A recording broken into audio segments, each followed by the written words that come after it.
into today's video. This is a part 2. So if you haven't already, go back and watch part 1, where I discuss in details which world leaders attended Donald Trump's second inauguration earlier this month. In today's video, I'll be discussing if the world leaders who were not invited and therefore not in attendance, should we view this as a snub or not? I do have a bit of a cold, so I sound congested, but we're going to push through. So, first up, we'll be discussing UK Prime Minister Sir Keir Starmer. He is viewed as a centrist politician. He is the leader of the Labour political party. He was elected as PM in 2024. Historically, he has criticized Donald Trump in the past. Not just him, also other members of the Labour Party has as well. There's currently beef between him and Elon Musk, and Prime Minister Starmer's unfavorable ratings here in Britain is 66%. So he is not very favorable. To give us more insight and background on who Prime Minister Starmer is, I want to play a short video and then we'll get back into the discussion. Who is Sir Keir Starmer, Britain's next Prime Minister? He has taken the Labour Party from the wilderness and back into government in less than 5 years. But his own politics remain curiously undefined. To his opponents, he is an empty suit who has ditched every political principle he's ever held. Voters remain unsure what he stands for, and there's the general sense that, well, he's just a bit boring. But Starmer's life before politics suggests that beneath the surface may lie a more radical man. If there's one thing Starmer wants you to know about his early life, it's this. My dad was a toolmaker. He was a toolmaker, yeah. And my mum was a nurse in the NHS. Starmer has made much of his working class upbringing. He was named by his Labour-supporting parents after Keir Hardie, the man who founded the Labour Party. In 1982, he became the first in his family to go to university, and later studied at Oxford, where he helped edit the Trotskyite Socialist Alternatives magazine. We didn't actually sell many copies of this. He went on to a high-flying career as a human rights lawyer, taking on a landmark case against McDonald's and defending prisoners facing the death penalty. It was long rumoured that Mark Darcy, the taciturn barrister in the Bridget Jones novels, was based on him, although the series author has since denied it. Crikey. In 2008, he became Director of Public Prosecutions, where he oversaw the conviction of terrorists and reformed the way the legal system treated rape victims. Starmer's rise to the top of politics has been swift. He became an MP in 2015, and less than a year later, he was appointed Shadow Brexit Secretary by the then Labour leader Jeremy Corbyn. In that role, Starmer spearheaded the push for a second Brexit referendum. The only way truly to settle this is to ask people, do you want to leave on these terms, or would you rather remain? And then, in 2020, he was elected leader on a promise to continue his predecessor's left-wing vision. But since then, Starmer has changed tack. He has ditched many of Corbyn's most radical policies. Left-wingers say they have been purged, including Corbyn himself, who was suspended for downplaying the extent of anti-Semitism and then kicked out. Thank you very much. Goodbye. I don't want the words the Labour Party and anti-Semitism in the same sentence again as we go forward. His cabinet in waiting is now mostly drawn from Labour's right. So what does this socialist turned centrist really stand for? It isn't easy to summarise Starmerism in a pithy slogan, but Starmer has been single-minded in his mission to turn Labour from a protest movement into a party of government. That has meant scrapping anything that could turn off voters. And while he may not be an ideologue, he is an institutionalist. After years of political turmoil and constitutional chaos, he believes the key to getting Britain up and running again lies in moderate reform, political stability, and competent government. If the theme tune of Tony Blair's 1997 landslide was "Things Can Only Get Better," then Starmer's is more "Things Can Stop Getting Worse." So next, I wanted to read a bit from this article from The Independent that was released on January 8th, 2025. The title of the article is Fact Check, Sir Keir Starmer has criticized Donald Trump in the past. So I will link this in the description box in case you want to read the whole article for yourself. But I'm just going to scroll down to the meat and potatoes of the thing.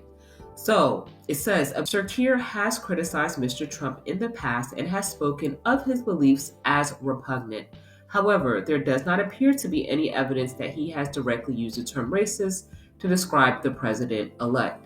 In January 2016, Sir Keir said Mr. Trump has made offensive remarks about Muslims, women, and migrants.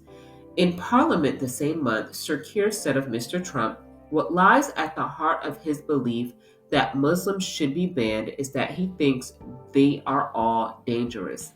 That is not buffoonery. That is absolutely repugnant. He added that there are assumptions and beliefs that lie behind those comments from Mr. Trump. He added, there is no doubt that some of Donald Trump's comments have been offensive, shocking, and disturbing. Sir Keir has also said that Mr. Trump does not understand the words humanity and dignity. Other Labor politicians and Donald Trump. Other politicians have used the word racist when describing Mr. Trump. Ed Miliband, currently Energy Secretary, wrote in 2016, racist, misogynistic, self-confessed groper, just one presidency.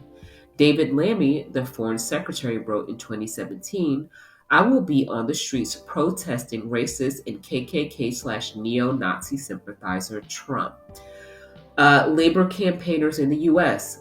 The claim about Sir Keir sending people to campaign against Mr. Trump stems from a LinkedIn post which has since been deleted, in which Labor's head of operation said that nearly 100 current and former Labor Party staff would be going to the U.S. and provided a Labor for Kamala email address to anyone wanting to volunteer. There does not appear to be any evidence that Sir Keir himself had any role in organizing this. Senior Labor figures said the Labor Party had not paid for the trips, and activists have been campaigning in their own time.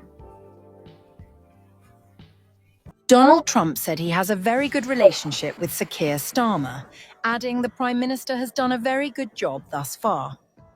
It comes despite the pair's turbulent relationship since Sir Keir took office, amid rios with Mr. Trump's ally Elon Musk, who has publicly criticised the UK PM, and anger over Labour helping Kamala Harris in the US election. But speaking to the BBC on board Air Force One, Mr. Trump said the pair would have a phone call over the next 24 hours. I get along with him well. I like him a lot, Mr. Trump said. He's liberal, which is a bit different from me, but I think he's a very good person, and I think he's done a very good job thus far.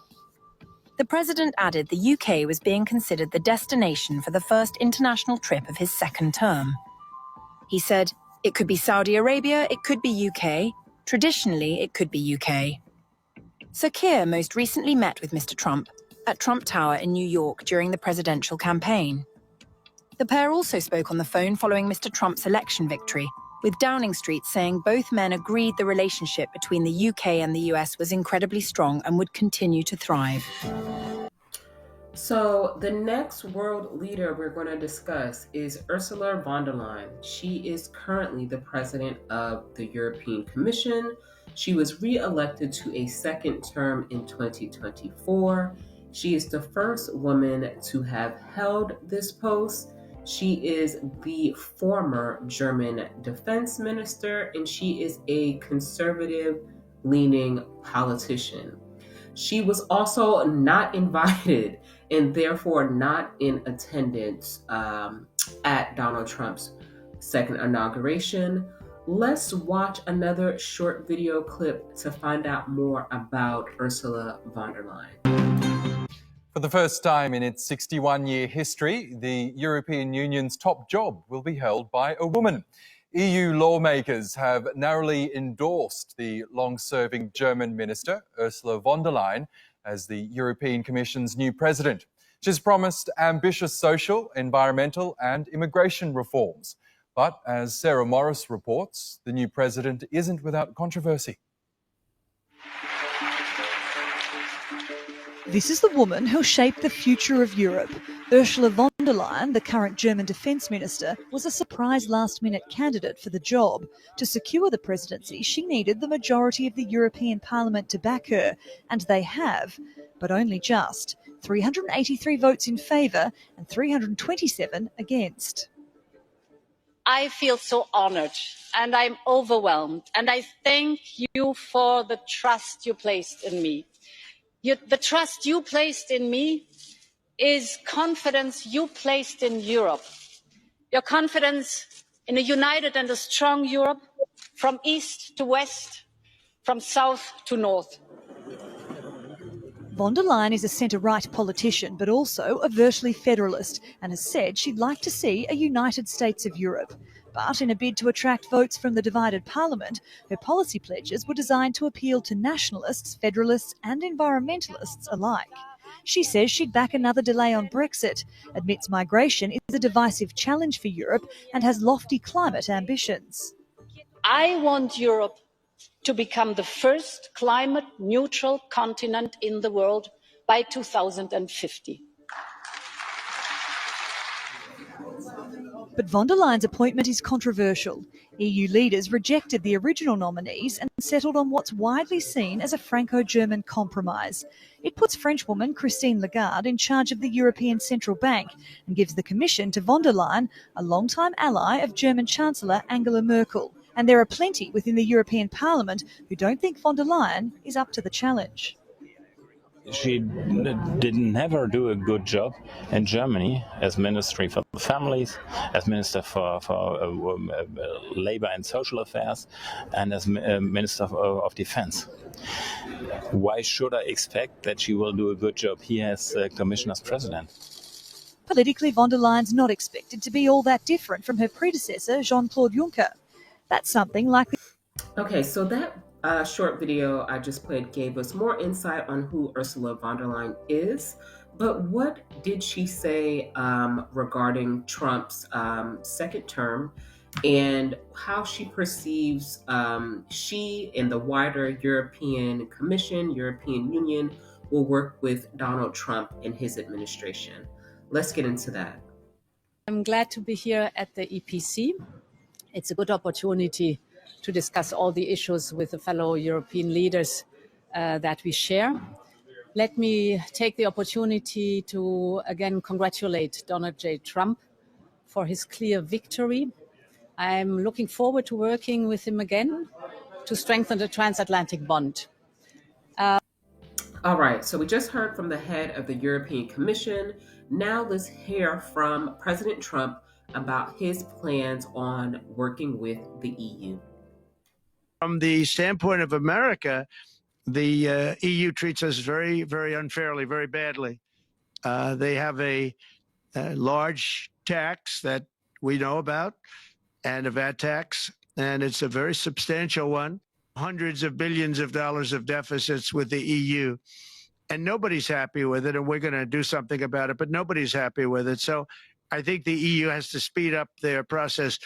Friends of mine that are in some of the nations within the EU, great people, they want to be able to compete better, and you can't compete when you can't go through the approval process fast. There's no reason why it can't go faster. So, you know, I'm trying to be constructive because I love Europe. I love the countries of Europe, but the process is a very cumbersome one, and they do treat the United States of America very, very unfairly with the VAT taxes and all of the other taxes they impose. Okay, so that short clip that I just played of President Trump's virtual speech was made at the Davos World Economic Forum. So essentially, it's like a think tank where global leaders come to try and solve like the world's most pressing problems. And Trump took that opportunity to inform the European Union again that he's threatening them with tariffs. essentially if they don't get in line with things that he deems to be out of order. So he has a different approach, to say the least, than that of Ursula von der Leyen. Next, let's talk about German Chancellor Scholz. Okay, Chancellor Scholz is the current Chancellor of Germany. He was elected in 2021. He is the head of the Social Democratic Party. It is expected that he is going to lose the upcoming election next month in February of 2025. Historically, German chancellors have not attended U.S. Inaugurations, and Chancellor Scholz did not attend, but also was not invited. Even though Chancellor Scholz did not attend President Trump's second inauguration, right-wing political leader Tino Trupala did attend. I'm not sure if I pronounced that surname right, but a right-wing political leader did attend, but not the sitting head of Germany. News out of Berlin at this hour, where German Chancellor Olaf Scholz has just lost a confidence vote, a vote, of course, that he called for. And that move now paves the way for elections in February. We have live pictures for you of the Bundestag in Berlin. President Frank-Walter Steinmeier can now move, of course, to dissolve the legislature and then formally declare the already agreed upon election date of February 23rd. All of this coming after Germany's governing coalition collapsed last month. CNN's Sebastian Schukla is tracking the story. Joining us now live with the developments from Berlin. So not a totally unexpected outcome, but just walk us through what happens now, if you would. Yeah, Erica, I'm still in the belly of the Bundestag here, actually, and the room just behind me is where the vote recently took its conclusion. What I have for you here is the outcome of the votes, which is Scholz lost this vote of confidence in himself. Right? The semantics around it are important, by 394 votes against him to 207 in favor of him. So that's a sizable number who have said that, look, this country needs to adopt a new chancellor and needs to embark on trying to form a new coalition government. As you said, the process around this now is that Scholz will head to the president's residence, where he will then go and ask to formally dissolve parliament. But the way that this whole process, including the build-up to getting to this day, the vote of confidence, has been very regimented and controlled by the parties have already informally agreed when that election is going to be, and it will be on the 23rd of February. Technically, the president has 21 days to decide on the day, but it is almost a foregone conclusion. And Erica, the foregone conclusion is also being echoed by what was said in that chamber earlier today. I want you to take a listen to what Olaf Scholz, the Chancellor, had to say when he was on his feet in there earlier. Democracy requires parties to compete against each other with different proposals, as we will do in the upcoming campaign. But democracy also requires all those who believe in it to be prepared to work together for the good of the country after an election, to build bridges, to forge compromises. This is not possible without moral maturity, without decency and seriousness. It is only possible with a sense of responsibility for our entire country, for all our citizens. Now, in that CNN clip that I just played, German Chancellor Scholz was talking about that democracy requires having moral maturity. He was speaking about the upcoming elections in Germany. But did I catch a little shade? Did I catch a little shade headed towards the direction of Donald Trump about how democracy always also requires that you work with people that you don't agree with? I think it was shade. Drop down in the comments and let me know what you think. Now let's move on with the discussion. Lastly, we are going to be discussing Emmanuel Macron. He is the current president of France. He was elected in 2017 and then won re-election in 2022. I'm not going to attempt with this American accent to pronounce the name of his political party, but he is the head of the LREM party, the acronym for that party. His government collapsed after Prime Minister Michel Barnier lost a no confidence vote in 2024, and he is viewed as a centrist politician. And a motif, if you want to call it, is a lot of the politicians that we're discussing in today's video are have high unfavorability ratings in their countries, and President Macron is no different. But let's watch a short video just to get a bit more insight on who he is as a politician. The choice of a country desperate for change, a politician who's neither left nor right, part of the French establishment yet never before elected, a fresh face who served in the outgoing government. So who is Emmanuel Macron? To his supporters, he's their Emmanuel, their political messiah, a provincial boy from outside the establishment who worked his way to power. Vive la France! He's a new man to politics. He's trying to find new solutions. He really is a new face. He's our hope. But he went to France's most prestigious schools, met its most powerful people, and made millions in an investment bank. A former colleague says Macron's rise is partly down to charm, but that at heart he's a secretive man. He's able to tell people what they really want to hear. So he's a very seductive man, and he managed to agree with nearly anyone. So that's a talent. Macron's wife Brigitte told one journalist that her husband never let people close. The couple met when she taught him drama at school. Their unusual love affair, a sign, says one of Macron's old friends, of his determination, self-belief and drive. I think the only person who really know him inside deeply is Brigitte. You have to imagine he seduced her, he convinced her to marry him, he convinced his family. Just imagine, it's real. It's not a small thing. France has not this time opted for the political extremes. The far right rejected in favour of a liberal newcomer with his own promise of change. Emmanuel Macron has vowed to unite a divided and disillusioned France, but his critics say he's just the old wine in a shiny new bottle, and the price of failure could be high. So like I mentioned, President Macron is not viewed favorably in France. The view of its citizens is that he has not managed several crises under his tenure appropriately. And now his PM, his prime minister, has failed a no confidence vote. So from the world leaders that we've discussed today, President Macron has been most direct in his criticism of Donald Trump.